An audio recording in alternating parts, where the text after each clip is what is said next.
Magandang araw sa inyo mga kapugi. Ngayong araw pala ay gagawa tayo ng lutuan dito sa labas ng ating kubo. Pagkatapos ay sinubukan natin magluto dito ng ginisang munggo. Sipag at syaga lang ang puhunan, bonus na lang ang kapugian. Kung wala ka nito ay lagi kang talo.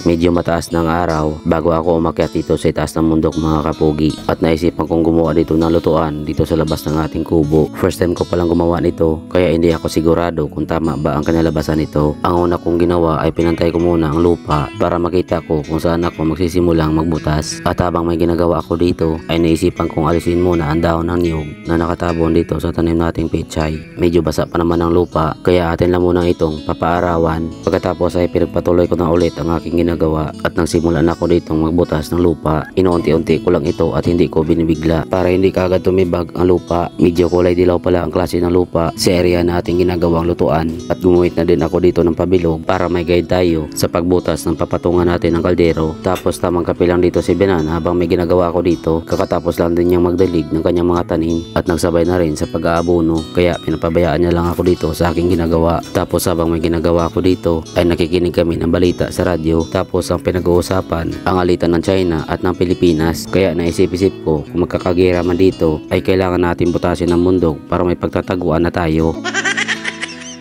Akala nyo gumagawa lang ako ng lutuan gamit ang lupa, pero hindi nyo alam naghahanda na pala ako sa darating na digmaan.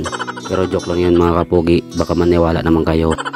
Nang natapos ko nang magbutas dito sa isa ay sunod ko naman binutasan itong katabi. Nung una pabilog lang ang aking ginawa, sa uli ginawa ko ng parehaba. May naisip kasi ako dito mga kapugi, ginawa ko itong parehaba para kung mag-ihaw man tayo ng karne o isda ay mayroon tayong pagsasalangan dito. Sapinan lang natin ng screen sa ilalim para patungan ng uling. Tapos ay binutasan ko lang ng pabilog ang gitna nito para may madadaanan din ng mainit galing doon sa pinagagatungan, at pinagdugtong ko lang ang butas sa ilalim para daanan ng apoy. Daan-daan lang ako sa pagpatong dito dahil baka biglang ang ating ginagawang lutuan. Pinapalaki ko lang dito ang daanan sa ilalim para maganda ang takbo ng apoy. Kapag ito ay nagagatungan na, huwag nyo lang pansinin ang brief kong nakabalandra na. Pero joke lang yun mga pogi, short po yan.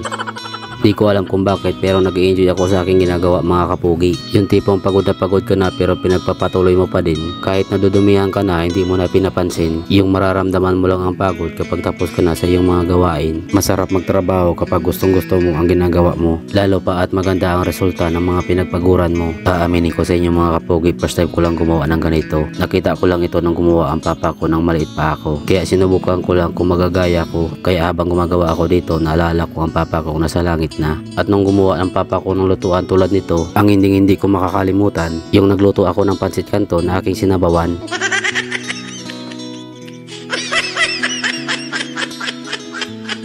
Pagdating ng hapon na hindi na masyado mainit ay busy naman itong mga biyanan ko sa pag-asikaso ng aming mga pananim. Nagdidilig at naglalagay sila dito ng abono. Ako naman ay pinagpatuloy ko dito ang paggawa ng lutuan, yung mga nakuha kong lupa doon sa mga pinagbubutasan. Kaya kinitong inipon, dinurog lang ng kaunti at binasa ng tubig, at hinaloan ko ito ng mga tuyong damo. Malagkit kasi ang lupa dito sa bundok mga kapugi, at ginaya ko lang din ito sa mga napapanood kong primitive videos. Yung putik pala na aking inahalo ay ilalagay ko pala dito sa daanan ng usok. Nilagyan ko muna dito ng kawayan at piniluputan ang palibot nito ng balagon. Inayos ko lang sa pagkakalagay para ito ay tumibay. Pinantay ko na din ang tinusok kong kawayan para maganda naman tingnan, at sinimulan ko na dito maglagay ng putik. Nakita niyo naman sa mukha na excited ako dito sa paggawa. Nung kinulang ay naghalo pa ulit ako dito ng putik na may halong tuyong damo. Tapos ay dali-dali ko naman ito inilagay kagad dito sa ginagawa nating exhaust ng ating lutuan dito sa labas ng ating kubo. At habang malapit ko na itong nabubuo, unti-unti kong nare-realize na parang hindi naman ito daanan ng usok, na parang bahay naman ito nanuno sa punso. Tabi-tabi po mga kapugi.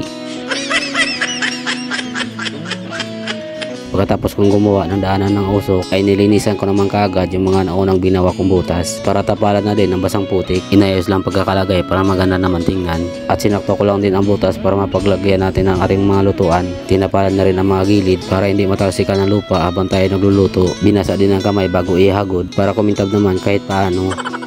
At nang natapos na ako sa paglagay ng putik ay akin naman na itong ginatungan para mainitan at matuyo ang putik na ating nilagay. At inobserbahan ko na din kung tama ba ang aking pagkakagawa at nilagyan ko muna ng takore para malaman ko kung mabilis uminit. At naglagay na rin ako ng tubig sa kaldero para akin naman isasalang na sabay doon sa takore. At napansin ko ay maganda naman ang aking pagkakagawa at malapit na rin dumilim ang kalangitan kaya amin na muna itong ipinagpaliban. Kaya sa oras na ito ay nagpaplano na kaming bumaba ni Bianan. Ipagpapatuloy ko na lang daw ito kinabukasan kaya bumalik na lang ako dito mag-isa kinaumagahan. Hindi sumama dito si Bianan dahil meron itong pinuntahan kaya solo na muna tayo dito sa itaas ng bundok mga kapugi. At sinuot ko na ulit ang long pants kong ginagamit ko pang trabaho para ipagpatuloy na naman ulit ang ating nasimulan. Bago kami umuwi ay tinakpan lang namin ito ng anahaw para kung umulan man ay hindi kagad ito mababasa. At kagad ko naman itong hinawakan para malaman ko kung matigas na ang putik na aking nilagay. Pero kahit na nagatungan na ito hindi pa rin siya masyado matigas. Kaya akin na muna itong binawasan ang lupa malapit sa aming pinagagatungan para gumawa ulit ng putik na ipangtapal natin doon sa ating nilulutuan. Kinapalan ko lang ulit ito para lalo siyang tumibay. Ganon din ang ginawa ko sa kabilang butas. Inayos ko lang ulit ito para makapal ang papatungan natin ng kaldero. Dinagdagan ko na rin ang pagtapal ng putik sa gilid para maganda naman tingnan. At nilagyan ko na rin ng kawayan para tumaas ang daanan ng usok ng ating lutuan. Medyo malambot pa naman ang putik kaya madali lang itong ilagay. At sinimulan ko na naman ulit itong gatungan para tuluyan ng matuyo itong putik na aking inilagay. At hinayaan ko lang ito ng mga ilang oras at inobserbahan ko na rin kung meron pa akong babaguhin. At nang malapit nang maubos ang laman ng tubig sa takore dahil kanina pa ito sa kakapakulo, dito na ako nagsimulang magsaing. Ipinalik ko lang ang dalawa sa pwesto dahil malakas ang init sa pinagsasalangan ng kaldero at akin na ito ulit dinagdagan ng panggatong. At napansin ko ay hindi siya magastos sa kahoy mga kapugi. Once na may baga na ito sa loob ay hindi na ito nawawala ng apoy. Pwera na lang kung naubusan ka ng kahoy na panggatong. At habang nag-aantay ako dito maluto ang sinaing, akin naman nilinis ang mga kalat dito sa palibot ng lamesa dahil sa kakaantay na matuyo ang putik sa lutuan. Kaya naabutan na tayo ng pananghalian at nang malapit na maluto ang sinaing, akin naman itong inilipat sa kabilang patungan para hindi masunog itong ating kanin. Tapos ay nagsimula na ako dito maghiwa ng mga ricado. Magluluto pala tayo dito ng ginisang munggo mga kapugi para masubukan naman itong ating ginawang lutuan dito sa labas ng ating kubo. At nang natapos na ako maghiwa ay sinalang ko na kaagad itong ating kawali. Mabilis naman uminit kaya akin naman kaagad nilagyan ng mantika at dito na ako nagsimulang mag-isa ng mga ricado. Bawang, sibuyas, kamatis lang muna ang ginisa ko dito. Hinalo-halo ko lang ito hanggang sa maluto bago ilagay itong karne ng manok. Nung nangalay ng kamay ko sa kakahalo, sinunod ko naman inilagay ang paminta at tamang chill lang tayo dito sa pagluluto para pogi naman ang dating. Inalis ko na rin dito ang ating sinaing, baka ma-overcook ito sa kakasalang natin.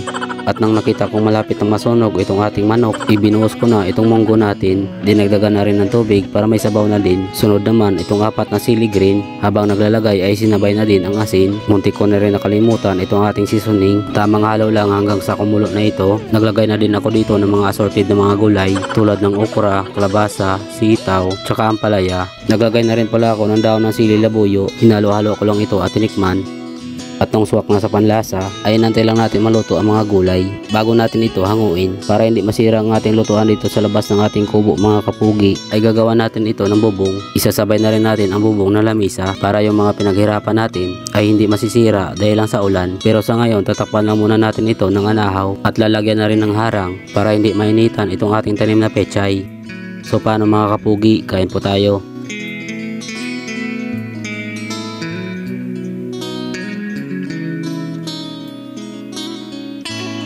Sa mga nakaabot sa dulo ng aking video, maraming salamat at God bless sa inyong lahat.